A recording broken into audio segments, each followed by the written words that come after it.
Hi friends, welcome to my channel. இன்றைக்கி வந்து அடை தோசை, ஒரு சிலர் கார தோசை சொல்லுவாங்க, தவளை தோசை சொல்லுவாங்க. அது எப்படி செய்கிறது ரொம்ப டேஸ்டியாக அப்படின்னு பார்க்க போகிறோம். வாங்க வீடியோக்குள்ளே. இதுக்கு முன்னாடி என்னோடய சேனல் நீங்கள் இப்போ தான் முதல் தடவை பார்க்குறேன்னா மறக்காமல் சப்ஸ்கிரைப் பண்ணிக்கோங்க.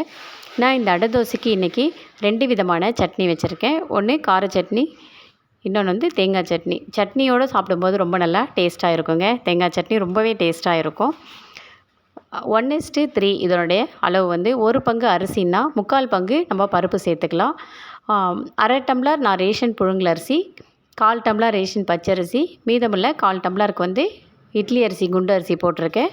எப்போவுமே அரிசி எல்லாம் நம்ம சாப்பாட்டுக்கு கலந்தாலும் எதுக்காவது இட்லிக்கு அது மாதிரி போடும்போது தலை தட்டி எல்லாம் எடுக்கக்கூடாதுங்க, கோபுரமாக எடுக்கணும்னு சொல்லுவாங்க. அதனால் நான் ஃபுல்லாக தான் எடுத்திருக்கேன்.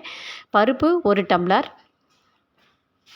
துவரம் பருப்பு, சாம்பாருக்கு போடுறோம் இல்லைங்களா, அந்த துவரம் பருப்பு தான் போட்டிருக்கேன். 100 கிராம் துவரம் பருப்பு, 50 கிராம் கடலைப்பருப்பு, 25 கிராம் உளுந்தம்பருப்பு போட்டுக்கலாங்க. உளுந்தம்பருப்பு நிறைய போடணும் அவசியம் கிடையாது. நீங்கள் துவரம் பருப்பு வந்து நமக்கு ஊர்லலாம் நாட்டு பருப்பு கிடைக்கல, அது கிடச்சி போட்டிங்கன்னா இன்னும் ரொம்பவே நல்லாயிருக்கும். வரமிளகா வந்து ஒரு 6 போட்டிருக்கேன். இந்த அரிசியோட அளவு வந்து 300 கிராம். காரம் நீங்கள் சாப்பிடுவீங்கன்னா இன்னும் ஒரு 4-5 மிளகாய் சேர்த்து கூட போட்டுக்கலாங்க.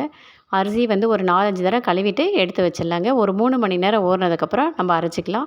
இதோட வந்து 1 ஸ்பூன் சீரகம், 1 ஸ்பூன் சோம்பு, உப்பு தேவையான அளவு போட்டு அரைச்சிக்கலாம். 3 மணி நேரம் கழிச்சு அந்த இருந்த தண்ணியை வடிச்சிட்டு அப்புறம் ஃப்ரெஷ்ஷான தண்ணியை ஊற்றிக்கலாங்க. நான் சோம்பு சீரகம்லாம் அதோட சேர்ந்து ஊற வைக்கல, ஏன்னா தண்ணியை நம்ம வடிக்கும்போது சேர்ந்து கீழே போகும். அதனால தான் தனியாக போடுறோம். இப்போது இந்த மாவு வந்து ரொம்ப வந்து நைஸாகவும் அரைக்கக்கூடாது, ரொம்ப நொய்விட்டால் கொஞ்சம் ரவை பதத்துக்கு கொஞ்சம் கொரகொரன்னு அரைச்சிக்கலாம். 2 டைமாக போட்டு மிக்சியில் அரைச்சிக்கலாங்க. இதை மிக்சிலே அரைச்சிக்கலாம், ரொம்ப குயிக்காக நமக்கு வேலாகும். ஓரளவுக்கு ரவை பதத்துக்கு அரைச்சிருக்கேன்.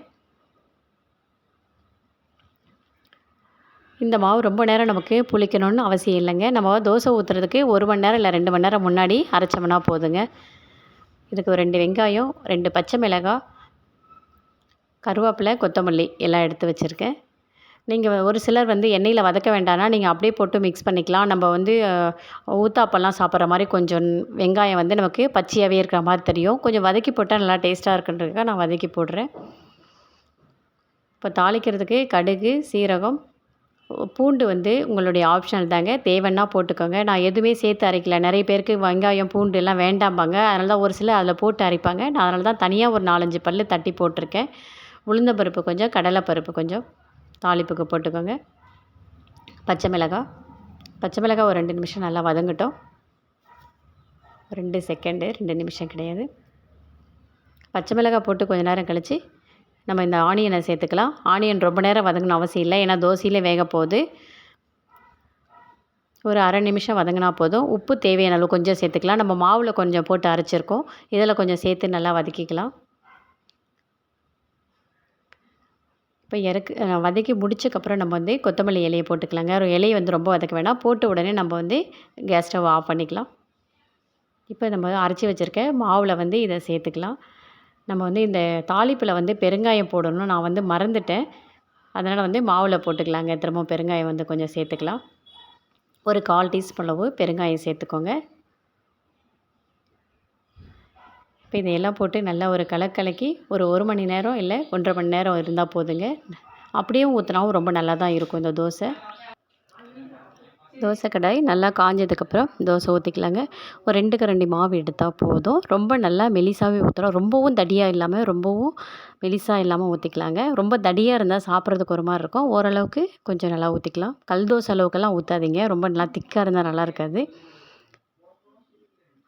இந்த மாதிரி ஒரு கரெக்டான பதத்துக்கு எடுத்து ஊற்றினோம்னா கரெக்டாக இருக்கும். எண்ணெய் வந்து மேலே நல்லா ஊற்றிக்கோங்க. எண்ணெய் கொஞ்சம் நல்லா போட்டால் தான் இந்த தோசை நல்லாயிருக்கும்.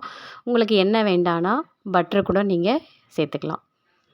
நல்லா 2 பக்கமும் திருப்பி போட்டு நல்லா வேக வச்சு எடுத்துக்கலாங்க.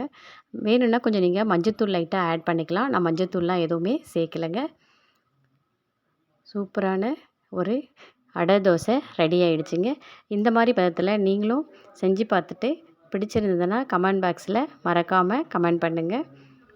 இப்போ நம்ம தேங்காய் சட்னி, கார சட்னி எப்படி இருக்குன்னு டேஸ்ட் பார்த்துடலாங்க. தேங்காய் சட்னிலையும் ரொம்ப நல்லாவே சூப்பராக இருக்குது, கார சட்னிலையும் சூப்பராக இருந்ததுங்க. பாய்.